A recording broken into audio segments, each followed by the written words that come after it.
नमस्कार, मैं संभव शुक्ला। अभी मैं मौजूद हूँ इको गार्डन में और आप अभी लखनऊ में देखेंगे उत्तर प्रदेश में यूपीएसआई का एग्ज़ाम चल रहा है।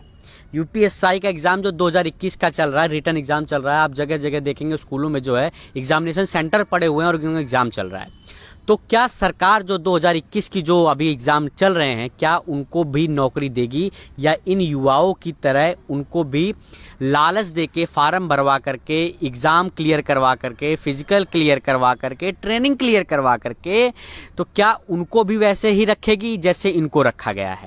हमारे साथ ये 3 युवा हैं और तीनों युवाओं से मैंने काफ़ी पहले समय बात की थी। इनके दुख दर्द को आपसे साझा किया था कि ये यूपीएसआई के 2016 बैच के हैं। ये वो अफसर्स हैं, ये वो जवान हैं जो कि ट्रेनिंग कर चुके हैं, जो कि रिटन क्लियर फिजिकल क्लियर कर चुके हैं। और जो आपको आखिरी में हमारे भाई दिख रहे हैं वो सीआईएसएफ में नहीं, सीआईएसएफ में सब इंस्पेक्टर थे। तो मेरे जितने दर्शक देख रहे हैं, एक बार कृपया इस वीडियो को शेयर कर दें और ताकि आपको ये सरकार युवाओं के साथ कितना खेल खेल रही है उसके बारे में आपको बताते हैं। और जैसे ही चुनाव नज़दीक आया वैसे ही भर्ती निकाल दी गई। एक लॉलीपॉप जो युवाओं के हाथ में थमा दिया गया कि आप यूपीएसआई की भर्ती है, एग्ज़ाम करिए। तो एग्ज़ाम दे देना, रिटर्न क्लियर कर देना, फिजिकल क्लियर कर देना, मेडिकल क्लियर कर देना महज इंपॉर्टेंस नहीं है। जब तक सरकार की मंशा नहीं होगी तब तक आप लोग ऐसे ही बेरोजगार रहेंगे। हाँ, सरकार को अगर लाभ होगा आपसे, सरकार को अगर वोट बैंक का आपसे लाभ होगा, जैसे अब चुनाव आने वाला है, भर्ती निकाल दी। चलिए खैर, हम पहले इनके पास आते हैं, इनके दुख दर्द को जानते हैं और फिर हम आपके पास आएंगे कि सरकार किस तरह का खेल युवाओं के साथ खेल रही है। क्यों भाई, आपका क्या नाम है, जरा दर्शकों को बताइए। अरुण वर्मा है, मैं डिस्ट्रिक्ट बलिया का रहने वाला हूँ और अच्छा। लखनऊ में यहाँ पे रुका हुआ था धंधे को लेकर। मैं यहीं पे रुका हुआ हूँ, जॉब की तलाश कर रहा हूँ मैं प्राइवेट सेक्टर में। प्राइवेट सेक्टर मैं प्राइवेट सेक्टर में पहले जॉब करता था। अच्छा। 19 से पहले जॉब करता था और जॉब के साथ मैं तैयारी भी करता था। जब मेरा सिलेक्शन हो गया था फेब 2019 में, तो मैंने जॉब छोड़ दी।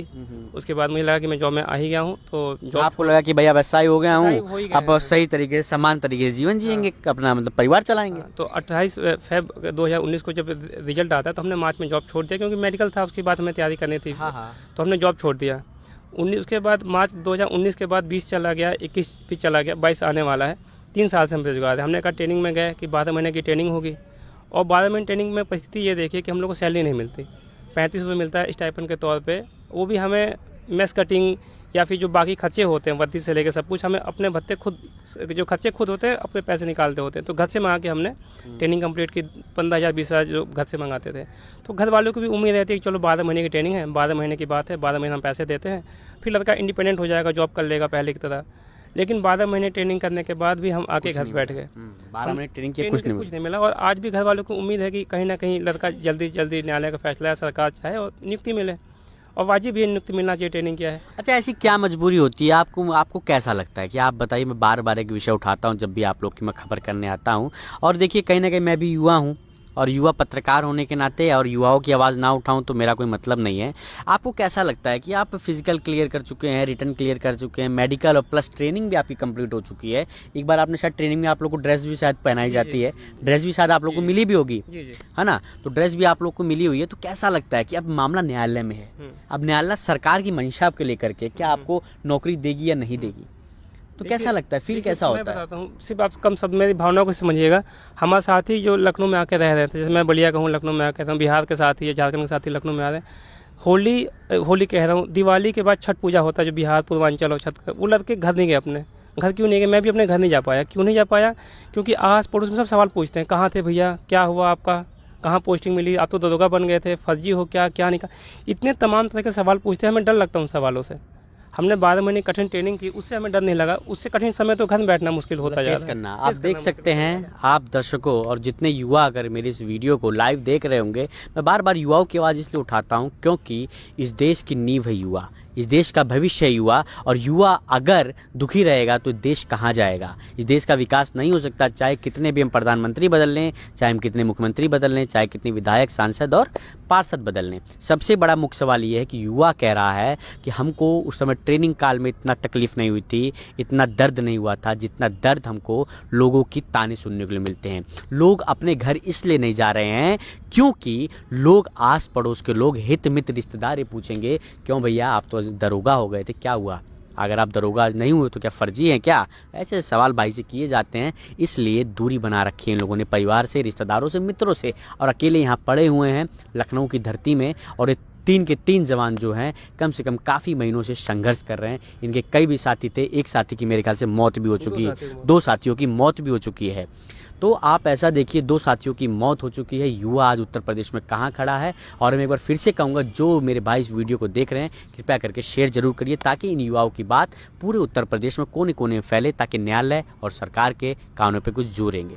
हम आते हैं, हमारे साथ प्रियंका चतुर्वेदी भी हैं।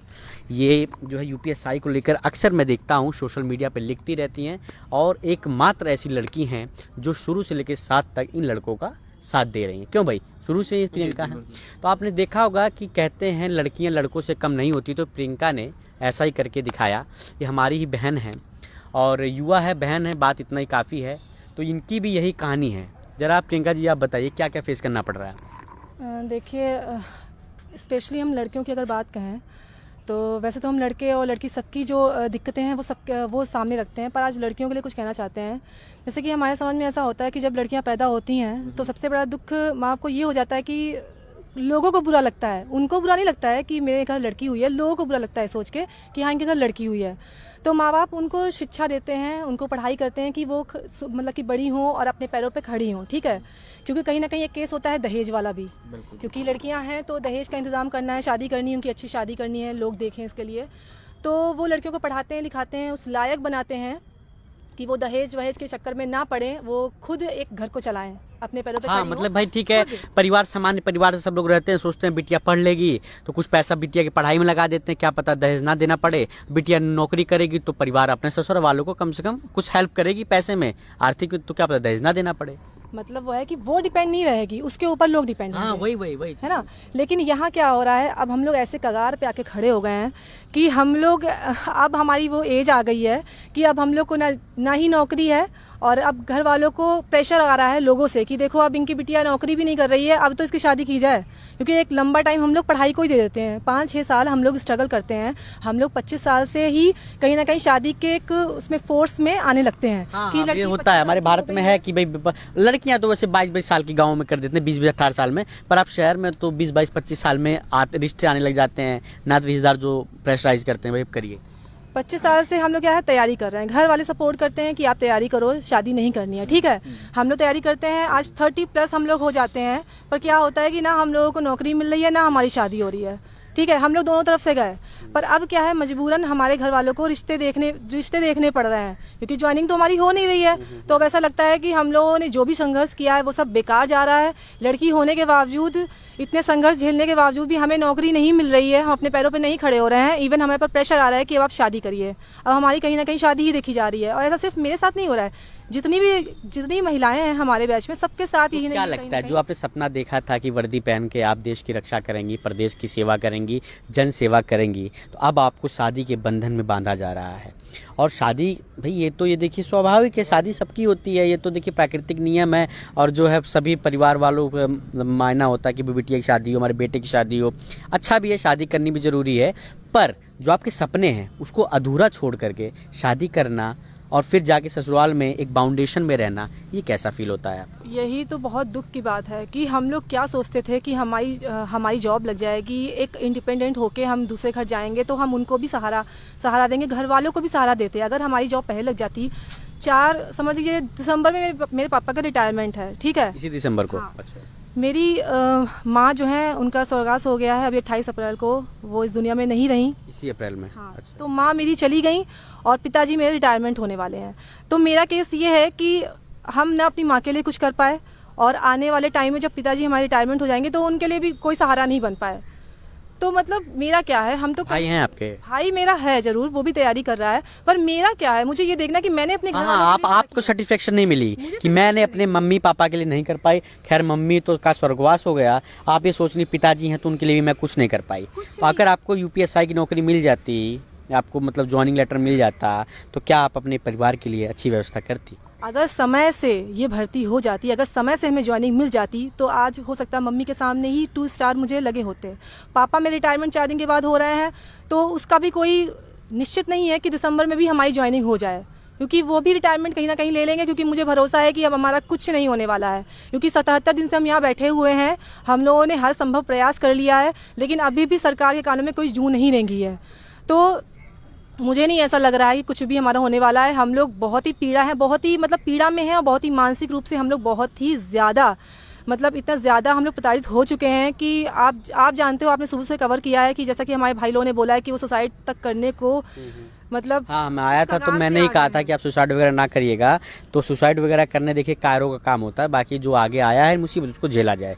मैं बार बार कहता हूँ, देख सकते हैं आप, युवा उत्तर प्रदेश के जो युवा हैं वो आज आत्महत्या करने की बात कर रहे थे कुछ दिन पहले, और आज बहन जो हमारी प्रियंका है वो भी कह रही है, कुछ युवाओं के विचार में शब्द आता है, ये दिमाग में विचार आता है कि हम आत्महत्या क्यों नहीं कर लेते। जब अपने परिवार के लिए कुछ नहीं कर पा रहे, जब अपने प्रदेश के लिए कुछ नहीं कर पा रहे, जब अपने सपने को हम लोग अपने हिसाब से पूरा कर चुके हैं, जितनी मेहनत हमको करनी थी हम कर चुके हैं, और जो काम सरकार और न्यायालय को करना चाहिए वो नहीं कर रही है, तो इन बेचारों युवाओं की क्या गलती है। और एक बात, अभी हम लोगों ने 9 तारीख को एक बावर्दी आंदोलन की योजना बनाई थी हम लोगों ने। तो उसमें क्या हुआ कि हम लोगों ने सोचा कि चलो हम लोग पब्लिक को अपनी दशा से कहीं ना कहीं उनको रूबरू कराते हैं, अवगत कराते हैं। पर उससे पहले ही हम लोगों के साथ में क्या हुआ कि हमारे जो भी साथी वहाँ इकट्ठा हो रहे थे अपने आंदोलन को लेके, उन लोगों के साथ में बहुत ही अभद्र व्यवहार किया गया पुलिस के द्वारा, और उन सबको गाड़ियों में भर के यहाँ इको भेज दिया। फोन आया था हमारे पास, और मैं माफी भी चाहूंगा आप लोगों से कि मैं पहुंच नहीं पाया था। आप लोगों को वर्दी पहन के जो आप लोगों को प्रकरण कर कार्यक्रम किया था आप लोगों ने, तो उसमें मैंने सुना काफी हाथापाई भी हुई, पुलिस वालों ने मारा पीटा भी आप लोगों को। मेरा ये कहना है कि जब हम लोगों को आपने भिखारी बना ही दिया है, तो अगर हम लोग भीख मांग रहे हैं तो आपको फिर उसमें क्या दिक्कत हो रही है। जो हमारी दशा है वो हम लोग को दिखाना चाहते हैं, तो हमें दिखाने दीजिए ना। आप कुछ कर रहे हैं ना हमें कुछ करने दे रहे हैं, तो मतलब क्या आपकी मंशा है ये बता दीजिए। क्या हम लोग जिंदगी भर ऐसे ही रहेंगे, भीख ही मांगते रहेंगे, या हम लोग कहीं और कुछ देखें? आते हैं आपके पास, और मैं बता दूं अभी हम अगली जो बात करेंगे अपने इस युवा भाई से, ये सब इंस्पेक्टर थे सीआईएसएफ में। मैंने पहले भी इन लोगों की खबर चलाई है, सब इंस्पेक्टर थे सीआईएसएफ में, और ये अपनी नौकरी छोड़ करके यूपीएसआई बनने आए थे। यूपीएसआई बनने के लिए जो जो काबिलियत चाहिए होती है वो सब इनमें, आप इनकी शरीर देख के, आप इनके फिजिकल अपीयरेंस देख करके, और इन्होंने अगर एग्ज़ाम क्लियर किया है तो इनके अंदर में जो है क्षमता भी होगी, और इन्होंने जब मेडिकल भी दे दिया तो पूरा फिट भी हैं। तो ऐसी क्या समस्या आ गई मेरे भाई, आप ये बताइए कि यूपीएसआई में आप लोगों की ज्वाइनिंग नहीं हो रही है, और कैसा लगता है, क्या भावनाएं आती हैं जब आंख बंद करते हैं? कभी आपने सोचा होगा कि 2 सितारे यहाँ लगेंगे, और आज आपको अपनी ही नौकरी के लिए इतने दिन से 77 दिन से जैसे बताया आप लोग यहाँ दर से दर भटक रहे हैं, कैसा लगता है? सर वैसे तो हम लोग भटक रहे हैं 17 महीने से। बाकी सरकार से हर तरीके से कोशिश करने की कि किसी तरीके वो हमारी बात को समझें।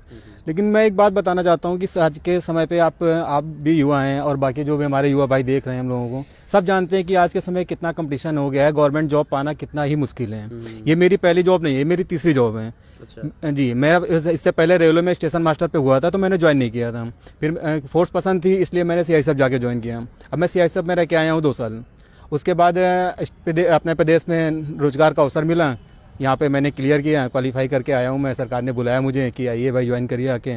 मैं आया, यहाँ आके ज्वाइन किया, वहाँ से रिजाइन दे आया। अच्छी खासी मेरी नौकरी चल रही थी, छोड़ के चला आया मैं यहाँ पे। आने के बाद आप 1 साल का प्रशिक्षण कराते हैं, और प्रशिक्षण के दौरान हमें जो वेतन मिलना था वो भी नहीं देते हैं, नहीं देते हैं। वहाँ पे भी 3500 रुपये का स्टाइपेंड दिया जाता है कि आप खर्चा चलाइए, और उसके बाद हम आपका केस जो केस चल रहा है भर्ती को लेके, वो क्लियर होने के बाद आपका जो भी नियमावली होगी लागू की जाएगी। वेतन नहीं दिया जाता वहाँ पे। ठीक है, जैसे तैसे हम लोगों ने चलाया, और हमारे जैसे हम तो चलिए जॉब से आए थे तो 10-5 हज़ार रुपये था हमारे पास, जैसा था हमने अपना चलाया। हमारे बहुत से ऐसे साथी हैं जिनके पास कुछ भी पैसा नहीं था। उनको हमारे ही साथी जो हम साथ में रहते थे, एक प्लाटून बना के 30 लोग एक टोली होती थी, तो उनकी मेस कटिंग तक हम लोग अपने पास से 1500 इकट्ठा करके उसकी मेस कटिंग तक जमा करते थे। अच्छा। अब जी, इतना पैसा उनके पास नहीं था कि वो अपनी ट्रेनिंग भी कंप्लीट कर पाएँ। अच्छा, ये आप देख रहे हैं कि आप देखिए एक बहुत बड़ा क्वेश्चन मार्क एक सरकार की जो है मंशा पे खड़ा होता है। मंशा ये खड़ा होता है, सवाल ये खड़ा होता है कि आप बच्चों को ट्रेनिंग करने के लिए आपके पास पैसा नहीं है, पर आप पूरे लखनऊ में आप ढूंढ डालेंगे तो जितने भी पार्टियां हैं जो सत्ता में हैं उनके बैनर पोस्टर आप देखेंगे हजारों करोड़ रुपए के पूरे प्रदेश में लगे होंगे। बिल्कुल लगे। चाहे विपक्ष में जो वो लोग भी बैनर पोस्टर लगाने पीछे नहीं हटते हैं, चाहे कोई भी पार्टी, वो सबको घेरूंगा। पर जो सरकार है वो इन युवाओं की जो है बात नहीं सुन रहा, इनके ऊपर पैसा खर्च करके राजी नहीं है। वो सरकारों को और पार्टियों को ये चाहिए कि हमारा बैनर पोस्टर लगा रहे, जो गरीब जनता है, जो बेवकूफ़ जनता है, वो इसे देखे और हमारा प्रचार प्रसार हो। मतलब ये है तो मुमकिन है, ये है तो आएंगे, तो ये आ जाएंगे, मतलब इस तरह का जो बैनर पोस्टर आप देखते हैं तो कैसा फील होता है। अच्छा ये बताइए, जैसे भाई ने बताया कि हम अपने घर जाते हैं तो लोग ताना मारते हैं, लोग सवाल करते हैं, उन सवालों से बड़ी घबराहट होती है। चलो ताना ना भी मारे कोई, मतलब सिंपली पूछ ले, घबराहट होता है कि भाई क्या हुआ आपके दरोगा भर्ती का, तो कैसे फेस करते हैं? आपको बता दें, मैं पिछले 17 महीने जब से हम लोग घर भेजे गए हैं ना, बैठ जाया जाता है, बैठ जाए, आप भी बैठ जाइए। मैं उन्नाव जिले का रहने वाला हूँ। एक छोटा सा जिला है जो लखनऊ कानपुर के बीच बसा हुआ है। वहाँ पे अब अगर हमारे थोड़ा पास्ट में जाएं तो मैं बहुत ही छोटे परिवार से हूँ। मतलब मैंने अपनी जो पढ़ाई की है, पान की दुकान चलाई है। अच्छा जी, मोबाइल का काम किया मैंने। ये सब करने के बाद जैसे तैसे मैंने पढ़ाई की है।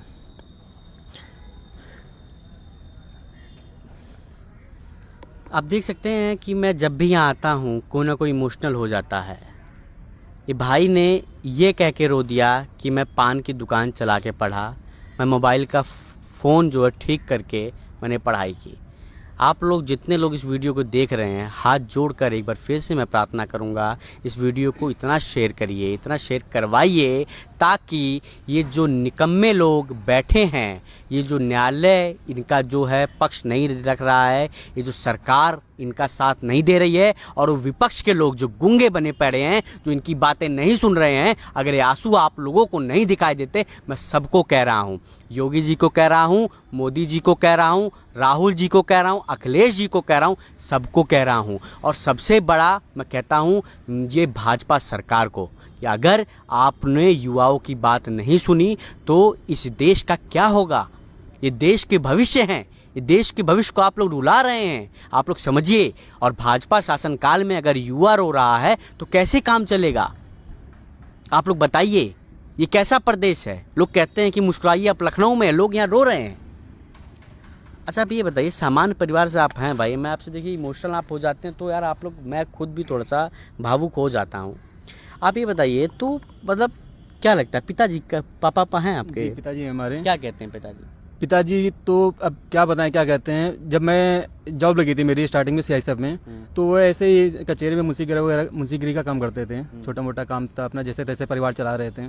तो उसके बाद उन्होंने बड़े खुश हुए कि नहीं ठीक है, देखिए हमारे जैसे परिवार में जहाँ हम लोग बच्चों को पढ़ा नहीं पाते हैं, उन लोगों ने उनको नौकरी मिली अच्छी सी।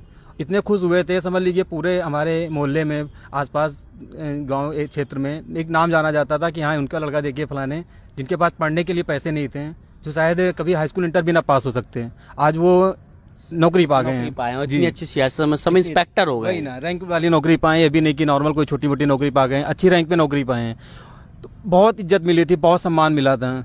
उसके बाद जब मैं यहाँ UPSI ज्वाइन करता हूँ आगे, तो रिजाइन हो जाता है, तो पैसे की मान ली वहाँ से थोड़ी फिर से समस्या वैसे शुरू हो जाती है। अच्छा ये बताइए, जैसे आप लोग ये बताइए, आप लोगों ने ऐसा नहीं हो सकता कि पहले आप लोग UPSI ज्वाइन कर देते तब वहाँ रिजाइन करते, ऐसा नहीं होता? नहीं, ऐसा नहीं होता है। आप एक साथ दो जॉब में नहीं दो जॉब में नहीं रह सकते हैं। एक समय पर आपको एक ही जॉब करनी है, तो मैं वहाँ से रिजाइन दे के आ जाता हूँ। ऐसा तो हो सकता है कि ज्वाइन लेटर तक का आप लोग वेट करते? ज्वाइन लेटर मिला था ना, हमें ट्रेनिंग के लिए वहाँ से बुलावा पत्र मिला था प्रदेश सरकार से, तभी हम आए थे यहाँ पे। उसी बेस पे हमारा वहाँ रिजाइन भी हुआ है। वहाँ से जो हमारा रिजाइन लेटर यहाँ मिला होगा, आपने वहाँ सबमिट किया होगा, उसके बाद वहाँ सबमिट करने के बाद वहाँ आप लोग को रिजाइन आपका एक्सेप्ट कर लिया होगा। उसी बेस पे ही रिजाइन मिलता है कि हम वहाँ से हमारी जॉब ट्रांसफर हो रही है यहाँ पे। तो अच्छा, अब कोई ऐसा नियम है क्या, आप लोग फिर से उस नौकरी में जाना चाहें तो? जैसे 2 साल का टेन्योर पीरियड होता है, जो भाई हमारे या बहनें रिजाइन लेके आती है, वो 2 साल पीरियड भी खत्म हो चुका है। और सबसे बड़ी बात है, यहाँ से हमें NOC लेके जाएंगे तब हमें वहाँ नौकरी मिलेगी, और NOC के लिए 5-5.5 लाख रुपये देना पड़ेगा। तो एक मध्यम परिवार का लड़का जो मध्य मुश्किल से 1 साल की ट्रेनिंग काटता है, 5.5 लाख रुपये कैसे देगा NOC के लिए? नियम में 5.5 लाख रुपये है। बताइए कैसा नियम है? अपनी जो नौकरी है उसको पाने के लिए, NOC जमा करने के लिए 5.5 लाख रुपए लग रहे हैं, नौकरी आप दे नहीं रहे हैं। अरे सरकार कम से कम इतना ही कर दे कि इनको NOC फ्री में मिल जाए।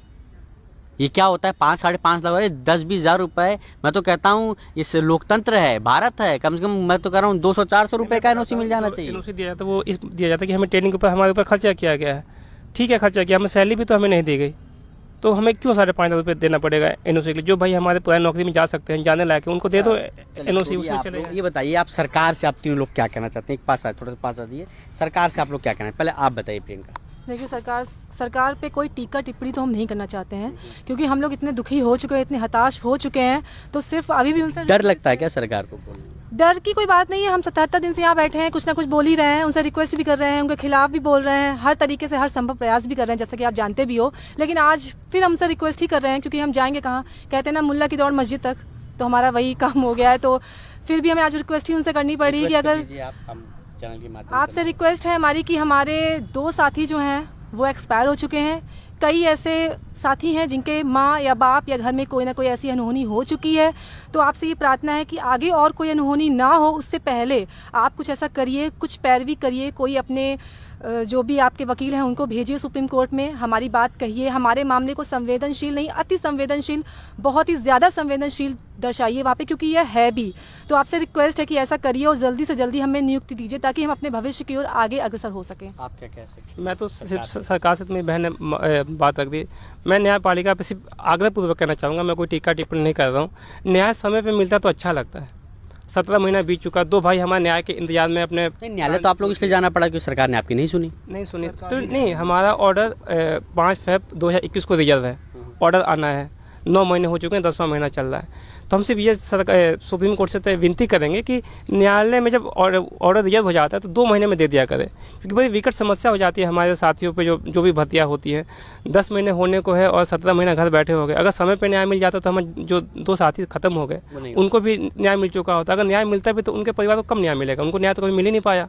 तो समय पर ही न्याय मिलना चाहिए, सिर्फ यही रिक्वेस्ट करें। आप सरकार से क्या करें? मैं सरकार से ये कहना चाहता हूँ कि देखिए, जैसे हमारी ट्रेनिंग हुई थी वो एक सशक्त ट्रेनिंग कराई गई थी, आप हमारी उसी तरीके नियुक्ति भी करा सकते हैं। हम कहीं से बाउंड नहीं है, ना न्यायपालिका की तरफ से या कहीं से कि आप हमारी नियुक्ति नहीं करा सकते हैं। जिस तरीके से आप ट्रेनिंग कराए हैं, सशक्त ट्रेनिंग, वैसे हमारी नियुक्ति कराइए। और दूसरी बात मैं न्यायपालिका से भी कहना चाहता हूँ, और उसके लिए हम लोगों ने काफ़ी प्रयास किया है। अभी 2 दिन पहले हम लोगों ने लगभग 2500 लोगों ने मिलकर लगभग 4000 लेटर अपने सीजीआई महोदय को भेजे हैं, इसी चीज़ को लेकर गुहार करते हुए कि आप हमारे लिए न्याय करिए। तो न्यायपालिका से भी हम इसी के बात की गुहार करेंगे कि आप 10 महीने होने को आ गए, एक ऑर्डर रिजर्व होने पे जी, इसको थोड़ा समय से देने का कोशिश करें। देख सकते हैं कि ये उत्तर प्रदेश में योगी सरकार है और योगी सरकार के चलते ये युवा इतने परेशान हैं। इन युवाओं का दर्द जो है आप देख सकते हैं, कैसे कैसे पढ़ाई की वो आपदा, जो बात इन्होंने बताई कि पान की दुकान चला करके, फ़ोन की छोटी सी दुकान ठीक करके हमने चलाई। और प्रियंका की बात हमने सुनी, हमारी बहन है, तो प्रियंका की बात हमने सुनी, तो प्रियंका का ये कहना है कि अब जो है मम्मी रही नहीं, मम्मी के सपने को हम पूरा कर नहीं सके, पापा रिटायरमेंट होने वाले हैं, पापा के लिए कुछ करना चाहती हैं, ये सरकारें नहीं करनी दे रही। हमारे भाई एक और है, इनका ये कहना है कि मैं घर वालों को तो फेस कर लूँ, पर पड़ोसी और रिश्तेदारों को कैसे फेस करूँ? लोग कहते हैं क्यों भैया आप तो दरोगा हो गए थे, अगर आप दरोगा नहीं हो तो क्या फर्जी थे क्या? तो सरकार से मेरा भी हाथ जोड़कर विनम्र निवेदन है कि आप इन युवाओं का UPSI जो भर्ती 2016 की है उसको पूरी करें, और न्यायालय से हाथ जोड़कर निवेदन है कि इनको ज्वाइनिंग लेटर के लिए ऑर्डर करें। नमस्कार, जावेद के साथ मैं संभव शुक्ला।